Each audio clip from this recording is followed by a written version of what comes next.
Siphezulu emalengalengeni eJohannesburg kulapho itlapa zakhona ipoto yendaba nanzi ezijujileko. The ATM's request to the Speaker is grounded in a convergence of credible, corroborated evidence which in our view meets and exceeds the constitutional threshold for the initiation of impeachment proceedings in terms of Section 89. Inhlangano zepolitiki zihlela ukuyivusa ngobutsha indaba yephalaphala ethinta uMengameli Ramaphosa ngemva kombiko we-IPID. Abafundi abafundiswa yi-NSFAS bebachagala ePitori bathi imali ye-NSFAS ifika ngemva kwesikhathi ezandleni zabo. Umtlako sewubaqedile. Ukubambeka kwe-AFCON kuyisibusiso kakhulu kuthina. Ngiyathemba nakumanye ama-country ngoba basipha isikhathi eside kakhulu ukuthi sizimisele nokuthi siziprepare. Isiqhema seBanyana sitholana phezulu nese-Algeria kusasa ePrincess Magogo eThekwini emidlalweni wokuzilungiselela imidlalo ye-AFCON eyokubanjelwa eMorocco ngovela bahlinze.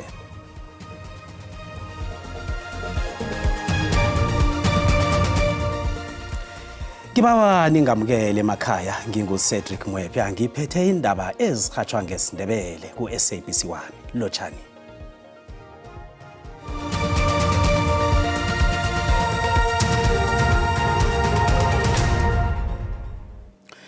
Sokulalelwa amalanga nakamachumi amabili kiyo inyanga le isibawo sebheli sika Sergeant Fanny Nkosi.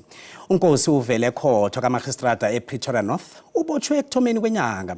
Abotshwa isiqhema samapholisa sekomitshini kaMadlanga ngemva kokuthi kusetshwe umzakhe ePretoria North. Uqalene namaqala wokweba ukukhandela ukusebenza komthetho nokutholakala nenithuthumbisi nengikhali ezingasemthethweni. Ipolisi elijanyisiweke emsebenzini uSergeant Fanny Nkosi uphika ubetha phasi ngenyawo uthi zimamalahlaza insolasolwa ngazo. Uyiphikile nendaba yokuphula umthetho wokulawula kwengidi i-Firearms Control Act njengoba amapholisa athi batsho athola ingidi ezilikhomba ezisemthethweni zikaNkosi. Zine zazo bezibekwe ngaphakathi kwesefo, esinye ngaphasi kwakamatras, esinye ngaphasi kombhedo kanti esinye besingekoloyini.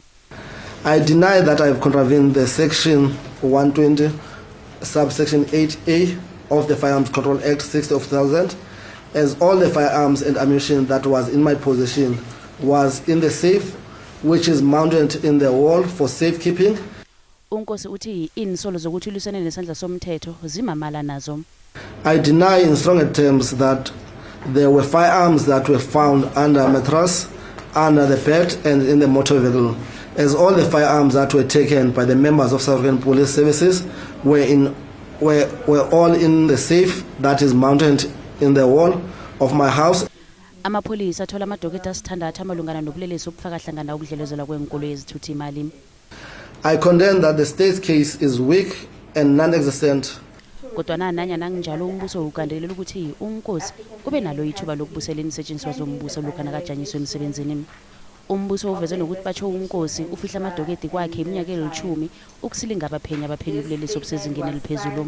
Applicant is allegedly associated with individuals linked to organized criminal activities.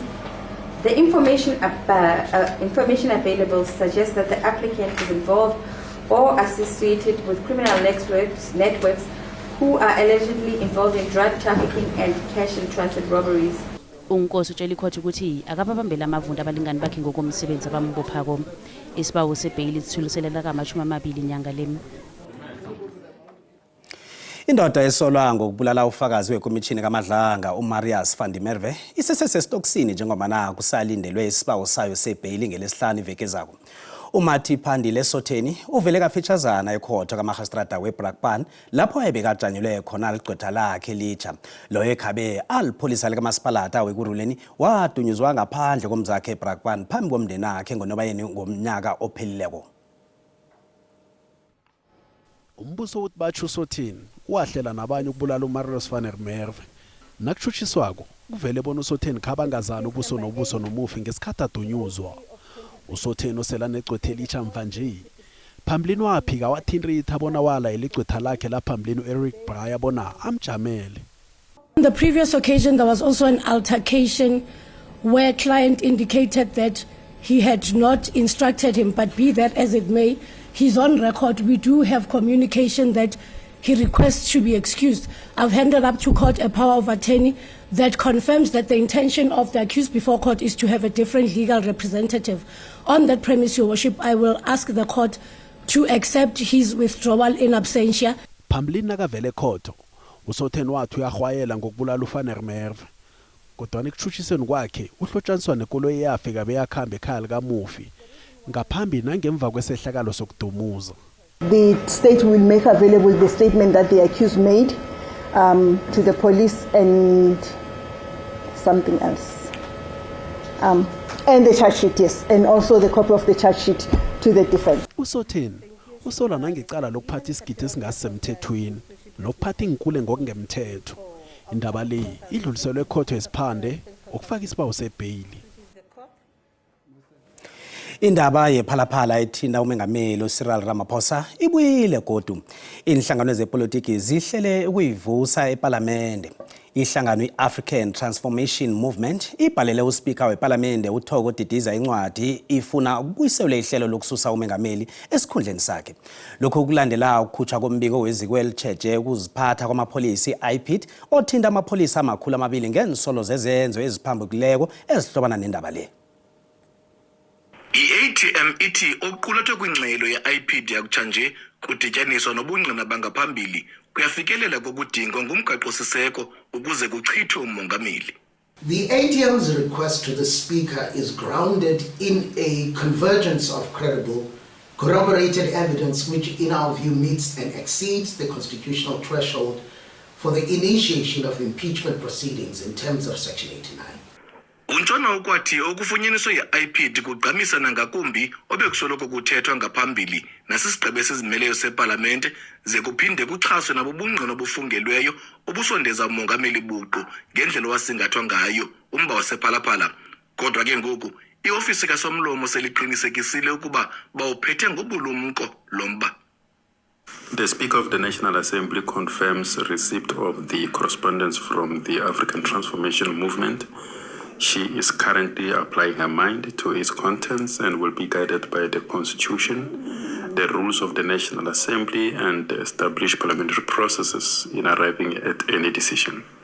Kwelinye icala usihlalo wekomiti ejongene nesipolisi eParlamente uthi umbabaza ukugxila kuwo kokufunyaniswe luphando lwe-IPID.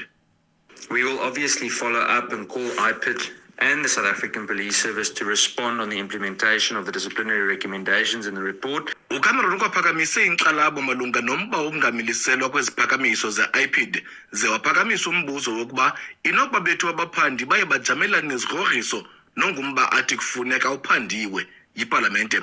Nanjengokulukhula uxinzelelo amehlo ngokweza kuthi ntshu kusomlomo uThoko Didiza nesigqibo sakhe esisiso esiza kuyihlaziya inkqubo yokuchithwa kukamongameli okanye angasivume sosicelo.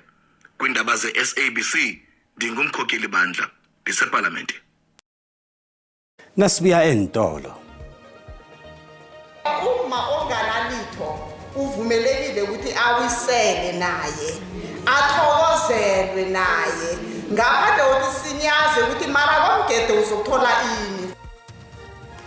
Abomma bakhuthazwa ukuthi bathokozele yonke imizi bangakhethi bona kukuphi la kudliwa khona kamnandi kukuphi lapho kubogaboga khona.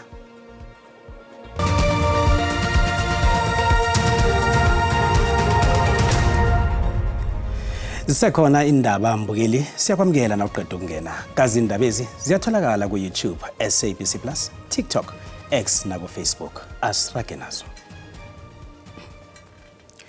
Abafundi abafundiswa sikhwama esisiza abafundi ngemali zokufundi NSFAS bangene intrata bachagala ePitori namhlanje bafuna isibonelelo sabo.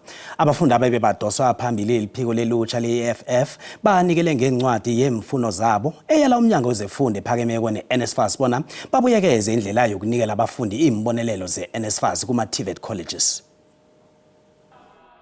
Leli ngelinye kodijima labafundi lokulilela isizo lezemali nokuriyada ekubhadelweni kwemali ze-NSFAS bayalila abafundi.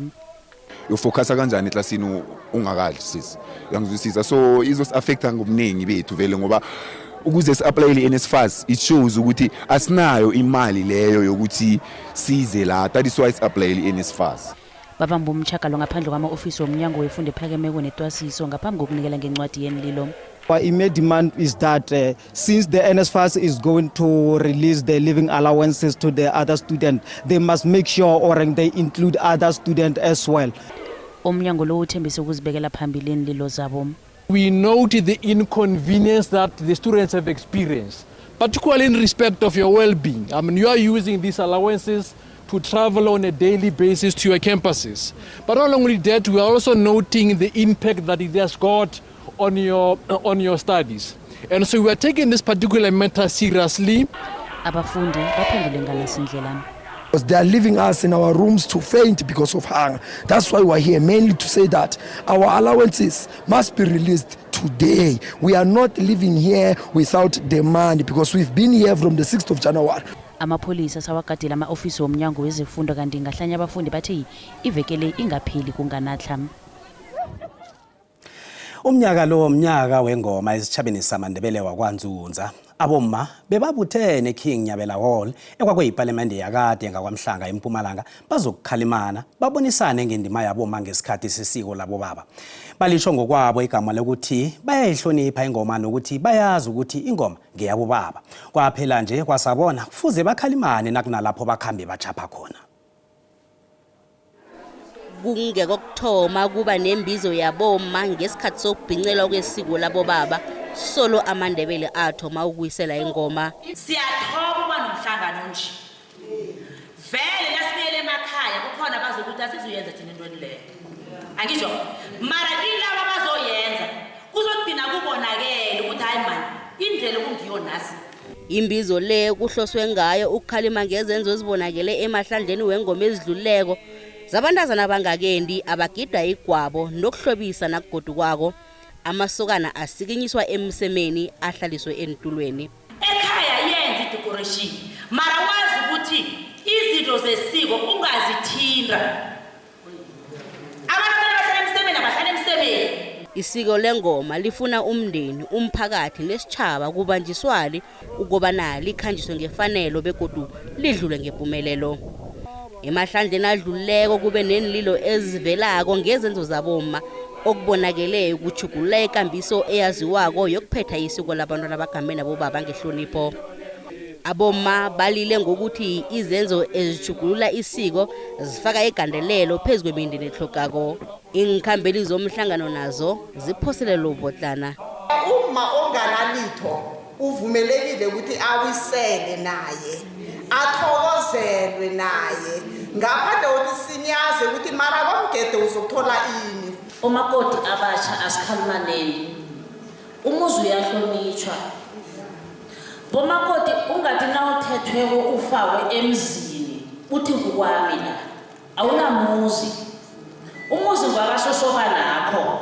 Umhlangano oyithwaya mlando lo bewumeme abomma abavele endaweni ngohlukahlukana sekubalwa namakhosikazi wemakhosini. Abakhwezeli nabo bathi ngomhlangano lo kuhloswe ukukhumbuzana nokufundisa abomalukazana abatsha ngendima abo ngesikhathi sengoma ukubana bachidele abobaba bakhulise abantwana ngaphandle kokuqatshelelwa bomma.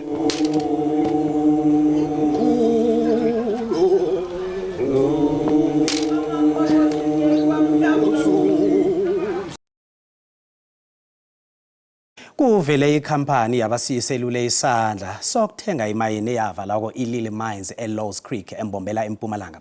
Imayini le yavalwa ethumini leminyaka eyadlulako ngemva kokuborokela komgodi wabulala abasebenzi abathathu abebengaphakathi kwesiphatho selampa lomgodi. Bekube kunamhlanje solo azange zakhutshwa indumbu zabo. Semnyaka elithumi solo nganatla nomkhanyo. Abasebenzi bemayini Ilili neBabrok nokho bazagcina babhadelwe. Ngo-2016 ihlekelele mayini yabangela ukuvalwa kwemayini embilezi iningi lasala lilahlekelwe imisebenzi. Umsisi omutsha Lion Bay Resources ivele ngaphambili ifuna ukuthenga imayinezi. There was a meeting last Thursday to vote on the amendments of the business rescue plans of each three of the companies. One of the conditions in that was that Lions Bay, who are making the offer to buy the mines, Baphambilini bazokubhadelwa imiholo abe yasalako yenyanga enrathu. ikambiso yokuqinisekisa izokuraga ngamandla. Employees will be paid as from tomorrow. They will start verifying their banking details, but we are going to group them 50-50-50. Start with the families, the older in age until to the youngest. Ngemva kokuzwakala kwazo lezi ayachayisana amazizwe emndeni abasebenzi abathathe solo badibizeseka ngemathunjini ephasi. Imfiso zabo buyiswa kwamalungu emndeni abo. We believe that it's a first step in a right direction, so we are hopeful that the following step is for the plan of the retrieval of the container. But because of greedy people, that's why I said I believe that the government should have intervened. Most of us have been surviving because we have farms around. People are working at the farms, which is something that they don't have a choice. But they were working here at the mine, earning more salaries. Most of them, they lost their cars and everything. Abasisa batsha lendeleke bona wenza amahlelo ngegadange elilandelako lekambiso okuhlangulwa kwebhizinisi. iSpeed Mashilo Foundation ngokubambisana neKwaThando Care Center eMpumalanga noMasipalata weThembisile Yani babambe ijima lokuphandlulula isitshaba ngobulwele beautism kwaMhlanga eMpumalanga. Ukugula kweautism kungokhune kokugula iningi labantu abasahlalela lolwazi ngabo. Ubujamo buthinta isakheko sengqondo yomntwana kuthi kazise indlela athintana ngayo nabanye abantu. Okhulumela ihlangano iSpeed Mashilo Foundation uthi umphakathi usahlogilwaze eliningi ngabo. Neurodiversity, it means ukuthi sonke we develop in different ways yabo, and kumele si understandane and samukelane and live together. Okhulumela ihlangano iAutism Foundation South Africa eMpumalanga uMakosha Mukayila uthi ababelethi abanabantwana abane-autism qakathekile bona basekelwe begodu bafundiswe ngendlela elungileko yokukhulisa abantwana nabo. Siyenza i-advocacy, siyenza i-awareness, siyenza ama-support groups, even the trainings sincedisa abazali ukuthi ba-understand ukuthi baphile kanjani nobantwana bethu baba-autistic. Siyabancedisa ukuthi bathole amasikolo. uLucas Nkuna ukhulumeli kwaThando Care Center uthi usesemningi umsebenzi ngobulwele lobu. Besingacabanga ukuthi ngelinye ilanga sisemphakathini lo sibonakale ngoba sisebenza ngabantwana abane-autism. Umyara kaMasipala weThembisile Yani olisitsha dekhale uthi bangumasipala bazinikela umsebenzi wokho isitshaba ngaphandle kokuninana. Asiyenzeni i-autism month ukuze sikhona ukuberegisana nabantu abahlupha i-autism ukuthi nabo sazi ukuthi they are abled differently. Usihlalo wesiqhema sebholo iTS Galaxy obekakhona naye uTim Sukazi uthi abantu abaphila ne-autism bathlogisekelo nethando njengomuntu wonke. Qakathekile ukuthi nakunembereko njenganje nani kenchidele kenize bantwaneni nizobakhuthaza nabo bazibone baba abantu hlangana nabantu. Ababelethi nabaholi bomphakathi bakhombela umphakathi bona uziphi isikhathi ufunde ngalobo bulwele. Besithanda ukusho emphakathini ukuthi bamukele abantwana bethu kule simo lesabakiso. Mhlambe bangabaphathi kumbe bangabahlukumezi bathi bayahlanya ngisho bababiza ngamahlanya. Ukufundisa abantu ngedisability because abantwana bethu abaningi baya discriminateka kuma communities. Sibuza abantu ukuthi bayazi na iautism. Ulapho kuvele khona ukuthi abantu abaningi abakayazi kuhle. Lokho kaningi ukugcina kwenza ukuthi siyindle enzima sihlobanise nobuloyi asizwe ilwazi labantu ngeautism. Nasumphakathi siyadinga ukuthi sifundiseke ngaso sizokwazi ukuthi sibe aware ukuthi isifo esinjani ama-symptoms akhona athile. Esele ngibabonile ngabangakhona ukukhuluma nokukhamba. Ngabe ngiyakhohlisa ngiqamba amanga ngithi ngiyasazi lesi isifo and asisizwa into ethile ngiqala kwakuzwa kwakamalazi. I-Austin Google okufana nelwana umuntu ophethwe ngiyi-Austin ukhuluma ngezandla ukhuluma yedwa and ukhamba nje amaqala lenale akhuluma amabizo wabantu abaziyo. I-autism ngabantu abaphile esaka emqondweni just bona bathatha kade baslow lapha emqondweni. Ngokolwazi lwami i-autism sisifo nje esinganyangeki ngokukhawuleza. Kona ke siyanyangeka kodwa hayi ngokukhawuleza. Ngeba ndiyaxoka ke msasazi xa nothi ndiyasazi esi sifo nzoke ndenze research ke ndizama ukusikhangela. Into engiyaziyo ngokugula lokhu ukuthi kuthinta umkhumbulo ungakhoni nokucabanga kuhle nokukhuluma kuhle nabanye abantu. Kanti umbona ngembukeli SABC ayizukuthweswa umlando wokuziphendulela ngombono wombukeli. Kezemidlalo ibanyana iragela phambili nokuzilungiselela nanyana kuriyada nje ukudlalwa kwemidlalo yebhigiri ya-Africa yaboma i-Women's Africa Cup of Nations eyokudlalela elizweni leMorocco ngenyanga kaVelabahlinze. Ibanyana itholana phezulu ne-Algeria ePrincess Magogo Stadium eThekwini kusasa ntambama. Kazi imidlalo okuthoma kwembili yobudlelwano bamazwe ngamazwe. Wesibili umdlalo yokudlalwa ngeLesihlanu eKings Welithini Stadium. Ibanyana ichubeke njalo ke ngekulungiselela umcuzelwano iWomen's Africa Cup of Nations lotawube useMorocco ngaJulayi kuwo lomnyaka losetulu. Nyalo leli qembu lesive kuleli viki lilungiselela kufolana etulu kumidlalo yebungani neAlgeria. Bambana nimbane lokulinzeleke kusadlala imidlalo yakhe lelikhulu ecenjini lesive ubeke wathi ngeAlgeria. Algeria I think liqembu elidlala ibhola njengathi so ukudlala nabo kwazi ukuzibona seteam ukuthi sikweyiphi izinga so le practice match is not nje practice match but ukuzibona seteam ukuthi sikweyiphi indawo before AFCON. Andile Dlamini longozinto ecenjini lesive uthi yena lo mcuzelwano lobe kumele ube senyangeni lefile kuhle ukuthi vele sewutawuba ngasekupheleni kwebusika. Ukubambeka kweAFCON kuyisibusiso kakhulu kuthina ngiyathemba nakumanye ama-country ngoba basipha isikhathi eside kakhulu ukuthi sizimisele nokuthi siziprepare. Nemqeqeshi Desiree Ellis uvumelana naDlamini. I think it's also a blessing in disguise. Our league didn't start at the time. Players were coming from pre-season, different stages of the pre-season, some 3 weeks, some 2 weeks, some didn't even do pre-season. Umdlalo wakusasa ePrincess Magogo Stadium uqala ngensimbi yesithathu ntambama. Mina ke ngingumduduzi Ndlovu leti tindzaba te-SABC eJohannesburg.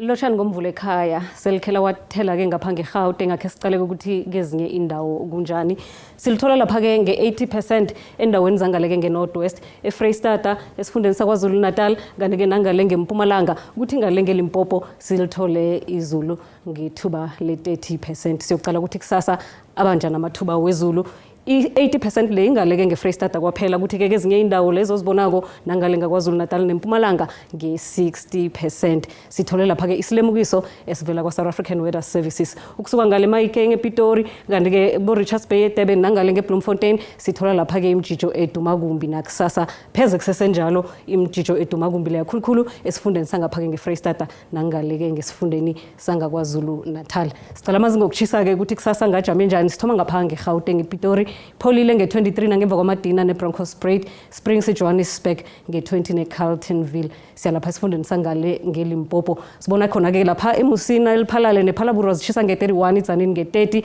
ngezinye indawo kufuthumele asiyoqala isifunda sangale ke ngeLimpopo angithi lapha esifundeni seMpumalanga shisa lapha esikhukhuza ukuthi kezinye indawo kufuthumele emalahleni esekhunda bomhlanga ngapho kupholile kanti ke siyocala lapha ke isifunda sangale ngaKwaZulu Natal sibonakala lapha eRichards Bay kuyachisa nge31 uLundi nge30 bese lapha eDurban kufuthumele iKokstad yona ke ithi ukuphola ngemva kwamadina nge23 kulapha Eastern Cape la sibona khona ke indawo eziningi kufuthumele kuya ngokuchisa njengalapha eMakhanda nge32 liyachisa hle selapha ke eWestern Cape sekubona ukuthi khona kunjani Cape Town bonakala ipholile ngemva kwamadina nge23 nalapha ke endaweni zabo Cape Agulhas kuthi ke kubo George lifuthumele Osoren kuyachisa neBeaufort West siyocala isifunda sangale ke ngeNorthern Cape ukuthi sona sinjani Springbok sipholile Upington ifuthumele nge29 Kimberley nge26 sifunda sangale ke ngeFreystata sibonakala ke sona ke sipholile nangale ke ngesifundeni sangeNorthwest endaweni eziningi kuphole kuya ngokufuthumala sibonane kodwa ngesikhathi esilandelayo dido